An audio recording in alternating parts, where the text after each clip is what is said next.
Hi Golden Flashes fans, I'm Ty Linder with this week's edition of the Kent State Sports Flashback right here over KentStateSports.com. Well, the men and women's golf teams wrapping up the fall seasons this weekend and parts of this week as the men finish for a tie, 9th place at the U.S. Intercollegiate. Junior Kevin Miller, 1 under. It's his best performance of the fall season. He helps the Flashes tie for 9th. They're done until the spring. Women's golf team currently finds itself tied with Tulsa in 4th place after round 1 of the BETSY RAWLS Intercollegiate down at the Golf Club of Austin. We'll have full results on that meet in our next flashback. The men and women's cross-country teams took place in the Mid-American Conference Championships this past weekend in Muncie. Michael Heller's 4th place run helps Kent State's men place 4th in the conference. The women, meanwhile, placing 9th in the field of 12. Many of those men and women runners will now make the transition to the indoor track season. Many athletes dream of one day hitting the clutch shot, delivering the big hit, or striking that game-winning goal. But for Kent State senior Carla Joel, she lived out that dream twice in one weekend. After knocking off the Ohio Bobcats 2-1 thanks to Joel's game winner in overtime on Friday, Kent State then did the same exact thing to Central Michigan the very next day by the very same player from the very same spot on the field by the same score of 2-1 in overtime. Those two critical wins have the Flashes earning a bye for the Mid-American Conference Tournament coming up this weekend in Athens.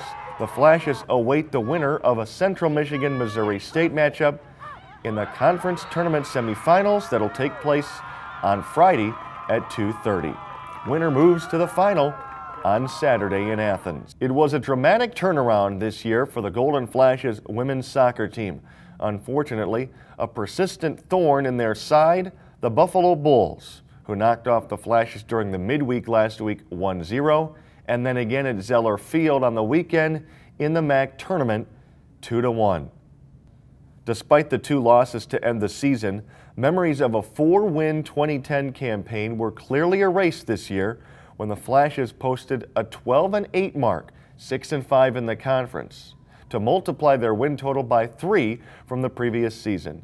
It was a huge step for many of these players who will be back wearing the blue and gold in 2012. The upperclassmen combination of Kathy Krupa and Megan Larson combined for 27 kills as the Flashes stun the Miami Redhawks in Southwest Ohio in that 5-setter. Kent State will try to take that momentum right back down to the southern part of the Buckeye State when they take on the Ohio Bobcats at the Convo on Thursday at 7 p.m. Then on Saturday, the Flashes are back at the MAC Center to take on Eastern Michigan at 7. While we're on the topic of breaking losing streaks, the Flashes football team broke one of their own, knocking off the Bowling Green Falcons this past Saturday at Dick Stadium 27-15. It was a tremendous statistical day for the Golden Flashes as they amassed 179 yards in the air thanks to Spencer Keith and 140 on the ground to upset the Bowling Green Falcons, which had come in playing with a MAC East lead and having just defeated the Temple Owls, who many felt would win the MAC East. The Flashes didn't quite put it all together on Saturday at the stadium, but did enough, as Daryl Hazel said, to get a much-needed victory. Can that momentum be sustained? Well, we'll only find out in a few days because the Flashes will take on the Central Michigan Chippewas on Friday night. So everything gets moved up one day to accommodate a national television broadcast. So we invite you to join us at Dick Stadium on Friday night at 8 p.m. as the Flashes and Chips do battle. Kent State trying to jump right back into the thick of this wild MAC East race. And don't forget to make plans to join us on Monday night. It'll be your first chance to see the Golden Flashes men's basketball team against somebody other than themselves as Rochester College comes to the MAC Center for a controlled scrimmage. It'll be at 7 o'clock, and it's the final dress rehearsal for the Golden Flashes before that morning opener against West Virginia a little bit later on. That has been the Kent State Sports Flashback right here on KentStateSports.com. I'm Ty Linder. Go Flashes!